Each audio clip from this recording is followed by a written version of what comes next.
Fair. And like the education sessions are often awesome too. Right. So I would say like have it be education, have it be a book fair, have the book fair be designed in a way where like booksellers can still get what they need and still get samples and still get time with publishers. Like maybe there's like split hours or something. Have some kind of incentive structure so that like publishers and booksellers can both sell books alongside each other. I think it could be really fun. And focus on the parties. Hi, I'm Joe Beal, the founder and CEO of Microcosm Publishing. I'm also the author of A People's Guide to Publishing, which distills what I've learned from selling millions of books over the past 28 years. I'm Elly Blue, the vice president of Microcosm. We started this podcast to share what we've learned with newer publishers, so you can learn from our mistakes. Or maybe you just want to learn about the publishing industry. So, what do you like best about trade shows? I'm taking your role now. Thanks for asking that. Such a perspicacious question, Joe. I don't even know that word. I love the atmosphere of booksellers and publishers, just like book people nerding out about books. It feels good. It's like a big family reunion. You know, you go to one. Once you've been to one, every time you go back, you'll see the same people, and it might be the only time that year you see them. Yeah. And that's really nice. Just the camaraderie and connections that you make. True. Mm-hmm. And I mean, it is interesting because when you interact with customer service at a publisher, it's usually because something went wrong or you're talking to somebody that's like way too busy, and you kind of get the impression that you're a nuisance. And then at these shows, you see the salespeople, and it's actually like a much more positive experience because you see them, even at the big companies, they deeply care about the books. And that was very fascinating to me, you know, like just like how stark that duality is, that like, you know, if you never, and because we don't get, for whatever reason, sales calls, and so from a lot of publishers, we get them from some, but there's some people that like just don't do it, and so like we see the books better at these shows than we do in our normal like day of business. And that, so it's like fascinating to like watch them just be like so into it. Yeah, seeing what people are doing, how they're promoting their books, how they're talking about their books is educational as well. Mm-hmm. Like kind of getting to see how other people run their business. Mm-hmm. The benefit that I notice a lot of people get from trade shows their first time they go is they're like, oh, I'm surrounded by free books. And it's like you have to ask before you take anything. But like sometimes like an author will bring their friend and you'll just see them like with a glazed eye and a huge grin with like 2 giant shopping bags full of galleys that you know they're not going to read, but they like can't help themselves. Yeah. So yeah, free books is another benefit. Though after you've been to a few, you're like, please don't give me any more books.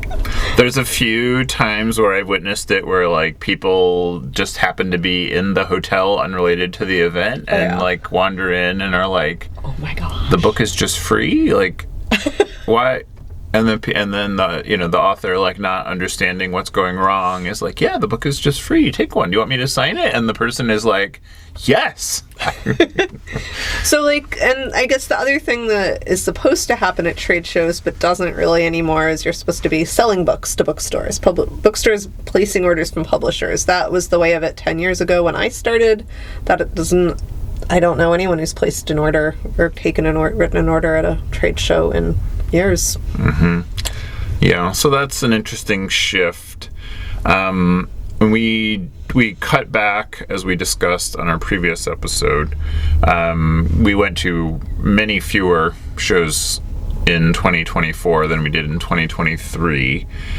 And a lot of that was just because like we were not seeing the returns and the rewards, at least not like commensurate with the costs, you know. Yeah. So, but we did attend Heartland Fall Forum this year, and we did an educational workshop about various ways of doing like cross merchandising displays in a bookstore.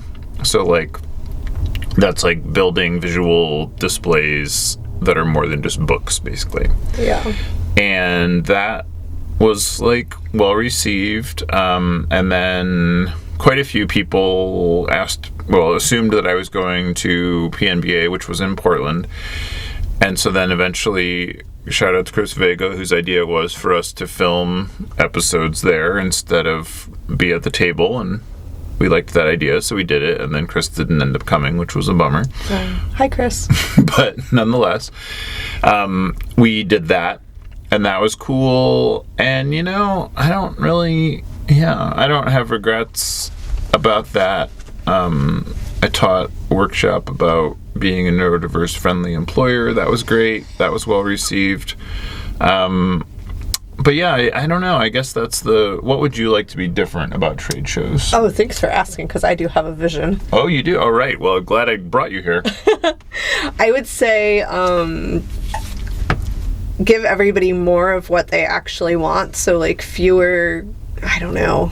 No, I take that back. Wait, can I roll that back? Can we delete that? You can do whatever you want. But First of all, staying on the tape. Center it around selling books. So, like, have a public day, give people what they want, open it to the public, and invite publishers and bookstores to come sell books there. Like, have a public day. That almost never happens. Some trade shows actively discourage you from selling books. We often do anyway, but they it's all about giving books away for free to the people that are most interested in them. And I would say, focus on selling books and raising public profile of book selling and publishing.